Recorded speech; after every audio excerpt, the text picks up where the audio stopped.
So ayan, napakaganda natin nandito mga kasali. May pamakuha na kami dito sa Sanipa. So dito na lang sa baba. Milo, dito na lang. Oh, mabilis naman yun mga kasali kasi andito lang naman sa baba. At unahin muna namin yung yero. Ayan. So abangan nyo na lang po. Grabe, napakaganda ng bahay ni Ramel. Mabilang na lang. From Ma'am Juliet. Dito yung mga barya. 10,600 yan. Ayun, nulog. From Ma'am Juliet and family. Another budget. Ma'am, maraming salamat dito sa dagdag budget dito sa bahay namin. At hindi ko nakala na madagdagan pa yung budget at baka magtapos itong bahay namin. Talaga yung nagdala ng swerte. Ayan, salamat ng marami kay Kuya Obit at Erlinda. No? Ito yung first vlog natin sa kanila. Unang vlog. Hindi mo natin to ilagay sa Oo. Kaya napaka memorable itong drum na to. Kumbaga punong-puno ng blessing. At salamat ang marami kay Ma'am Juliet and family. And salamat ang marami ma'am sa tiwala at suporta. At sana i-share yung blessing sa mag-asawa. Si Gadabalang magbalik ng maraming blessing po sa inyo. At syempre sa lahat ng nag-share ng blessing dito sa bahay ni Ramel. Tapos puso po kami nagpapasalamat sa inyo mga kasani.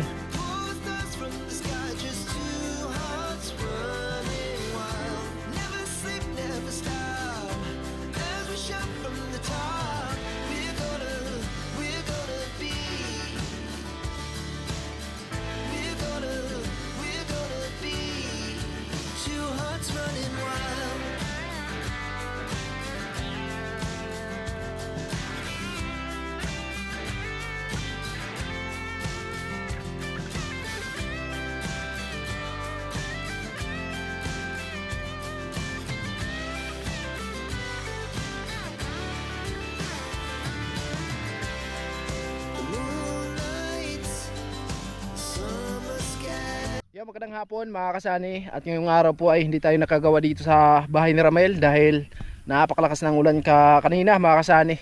At ngayon sana namin ikakabit yung bubong para dito sa kusina nila. Hindi natin na ikabit kanina kasi madulas po yung yero. Baka mamaya madulas tayo dun sa taas, kaya bukas na lang tayo. At maraming salamat kay Ma'am Juliet and family. Ayan, ingat ka palagi ma'am. At si Gadabalang magbalik ng maraming blessing po sa inyo. At bali ngayong araw po ay meron tayong good news sa kanila ni Ramel dahil sa linggo po ay lilipat na sila dito sa bagong bahay nila.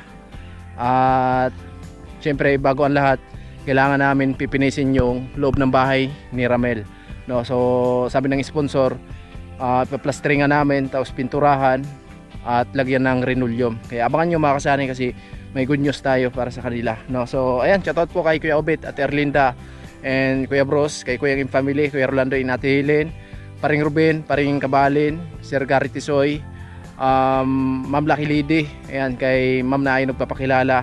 Maraming salamat po sa suporta nyo palagi mga kasani. At ngayon ay, ayun nga, makulimlim yung panahon dito sa amin. At ang oras po natin ay alas 5 ng hapon. Kaya wala kaming gawa ngayon dahil napakalakas ng ulan. Sipan ko na magplastering dito sa loob ng bahay ni Ramel. Kaso lang, basa po yung mga buhangin natin. Ayan, napakalakas kasi ng ulan mga kasani. Halos nagdamag. Ngayon lang hapon po tumila yung ulan. So bali, ayan, ito na yung mga buhangin natin from Ma'am Juliet. Para yan sa kusina mga kasani, pang flooring or pang asintada namin para sa CR, no? So naka-ready na po yan, 50 sako po yan mga kasani, no? So ayan, tuloy tayo dito sa bahay ni Ramel. At bali nandito po yung yero natin. Ayan po, kompleto na po yan mga kasani. At nandiyan na po nandito na rin yung flashing. Ayan, magandang hapon Mel. Magandang hapon. Ano, wala tayong nagawa? Meron? Ha? Meron ba? Hindi lang. Saan? Hindi na yung pistayan eh. Ay, nag-plastering ka? Pumunta dito Malupit. yung biyanan ko eh. Punta dito? Ay, ayun. Plasteringan pala. Ay, kaya pala to, Mel. Matatapos siguro bukas. Plastering? Oo. Dito, tag-isahan natin. Bukas, papasok pa siya. May ano. May trabaho na? Bukas. Hindi. Mayroon. Sige lang. Kailan kayo lilipat dito? Sa linggo na raw eh. Sabi ni Tiri. So, kaya siguro na kasi bukas, Friday ba? Friday. Friday bukas. Ay, kaya. Kasi Baka Kasi sa linggo ng hapon kayo, no? Oo. Sa linggo ng umaga, pag natapos natin to Sabado, pag linggo ng umaga, pwede natin pinturahan kung matapos natin. Kasi kailangan talaga na bago kayo matutulog dito or lilipat, nakapinis na yung wall. Tapos lagyan yung flooring din ng sapin kaya na at mapinturahan. bukas makaplastering bukas. Wala ba si Tere? Ay, wala. Nandun pa sa trabaho? Ayan. So, nagpadala si Ma'am Juliet, another 10,600 budget para sa plastering natin, tapos sa renewal dito sa loob nyo, tapos pintura. Oh. Pakibilang na lang. From Ma'am Juliet. Dito yung mga barya. 10,600 yan.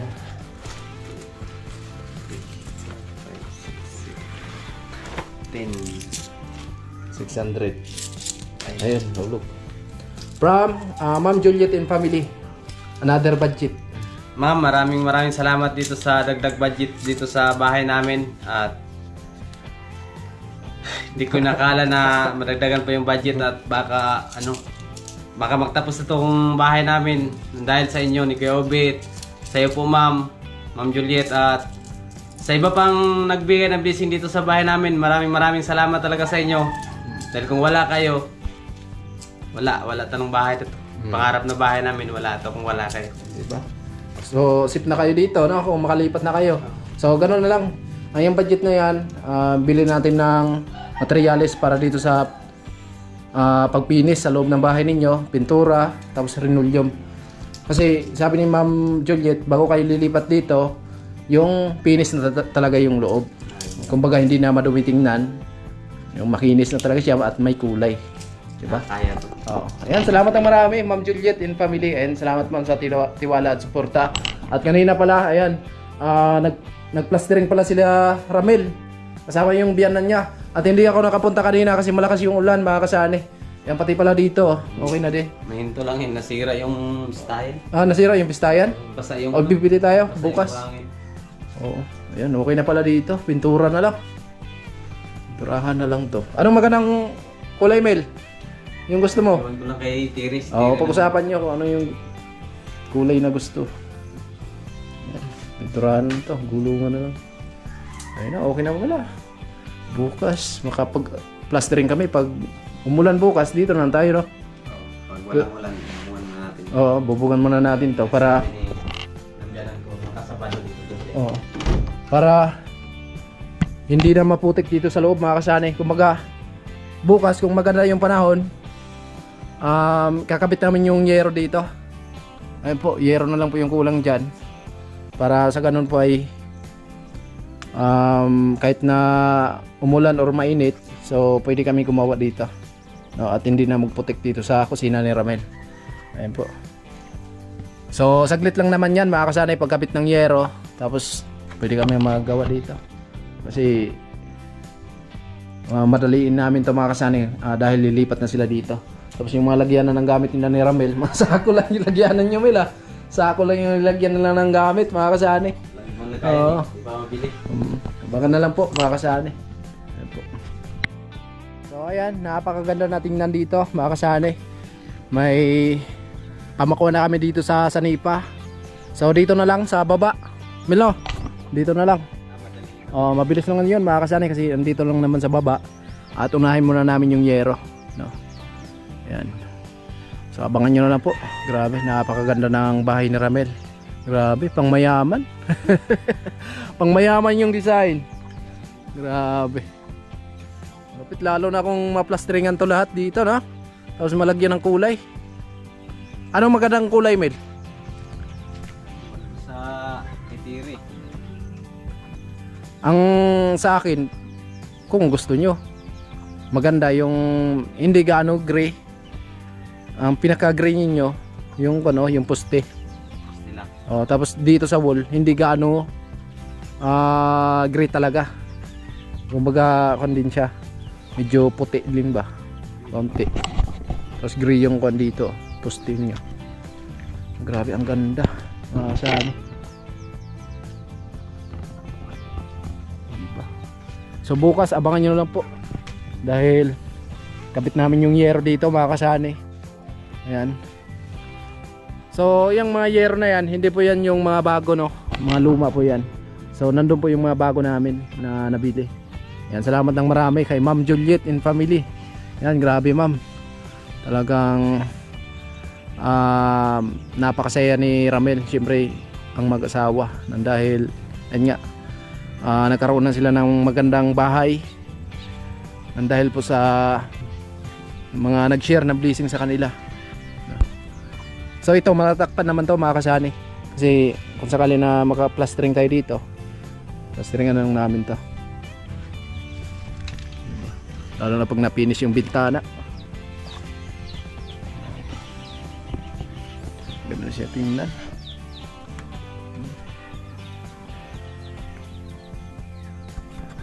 Ayan, tingnan natin dito sa likod mga kasani. Ayan, so dito nakabitan na din ni Ramel ng sanipa. Yung pamakuan pala ng sanipa dito. No, so nilagyan ng ni Ramel ng yero na yung dati niyang yero, yung mga nabaklas para hindi ganang mabasa yung loob, no. Ayan. Oo, yung tangke pala. So kailangan natin ng drum mill dito sa tangke. So kailangan namin ng isang drum dito mga kasani para ibaw namin dyan. Lagyan ko muna dyan ng bubong para ito yung tubig doon galing sa ano. O diba? Bagsakan na siguro. Grabe, lupit ah. Lalo na pag nakaroon ng sanipa, tapos may flashing, no? Maganda na to tingnan. Grabe. Lupit. Lupit ng pabay project kay Ramel. Grabe, hindi natin inasahan na ganito kaganda. Ito ang malupit, Mel. Itong drum mo talaga. Oo, ito talaga yung nagdala ng swerte. Ayan, salamat ng marami kay Kuya Obit at Erlinda, no? Ito yung first vlog natin sa kanila, unang vlog. Hindi mo natin to ilagay sa kaya napaka memorable tong drum na to. Kumbaga punong-puno ng blessing. So ngayon, puno talaga siya sa ulan. Oh, di ba? Gamit. So ibig sabihin may stock na 'yon, yung puso niya diyan. Kasi malakas yung ulan eh. Oh, di ba? So ito talaga 'yon mga kasani, unang vlog natin sa kanila. Dahil nung pumunta kami dito, nagbigay ng pambili ng drum si Kuya Obit, tapos si Ate Erlinda. Dahil nakita nga ni Kuya Obit na wala silang maistakan na tubig dito kung sakali na mag-ulan. Kaya bumili tayo ng isang drum. Pero hindi lang po drum yung naibigay nila, kundi marami pa mga kasani. Marami pa silang na-share dito na blessing sa bahay ni Ramel. Kaya taos puso po kami nagpapasalamat sa mag-asawa. Yan, syempre sa lahat na nag-share ng blessing dito sa bahay ni Ramel. Yan, salamat ng marami po sa inyo mga kasani. Kung hindi dahil po sa inyo ay wala tong pinakamagandang bahay ni Ramel. So nakasimula na pala sila kanina. Sa pagplastering dito sa loob. So bukas na lang po siguro tayo. Masama kasi yung panahon kanina mga kasani. Akala ko hindi makagawa kami kanina. So ayan, walang pasok yung papa ni Ramel. Kaya tumulong lang muna dito sa pagplastering. At mayroong naman kaming buhangin dito, kaso lang basa nga at mahirap talaga bistayin. So ngayon nasira yung bistayan namin.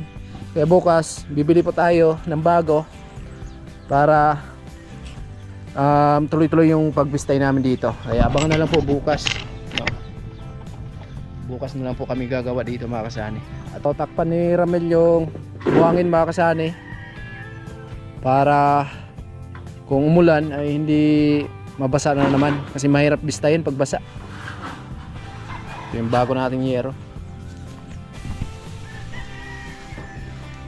Muntik pa gumulong yung kuwan dito. Kulong-kulong. May bagyo siguro, men? May bagyo? Masama palagi yung panahon na. O tag-ulan na. Yung tag-ulan na mga kasani, kumbaga hindi na kami bibili ng tubig kasi meron ng tubig dyan. Kung merong stock.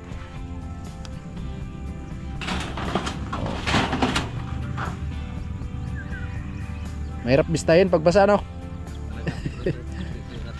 Oh, yan, tuyo na yan. Oh. Siguro yung pinaka-ilalim niyan hindi inaabot ng tubig. Abot. Abot ba? Okay na. Tuyo na to. Bukas niyan, tuyo na yan. Oo, tubig po. Tubig, tumulo pa nga eh. Pag umula no, dagdagan. So abangan nyo na lang po mga kasani, baka bukas mag-order na kami ng materyales, buhangin at simento para dun sa pag-plastering namin sa loob ng bahay ni Ramel, para sa linggo po ng umaga magpipintura kami kung matapos namin mag-plastering, tapos lilipat na sila dito, no? So abangan nyo na lang po mga kasani. Nahiya na siguro si Ramel makikitulog dun sa biyanan niya.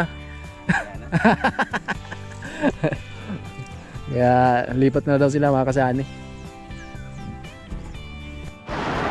Lakas ng ulan.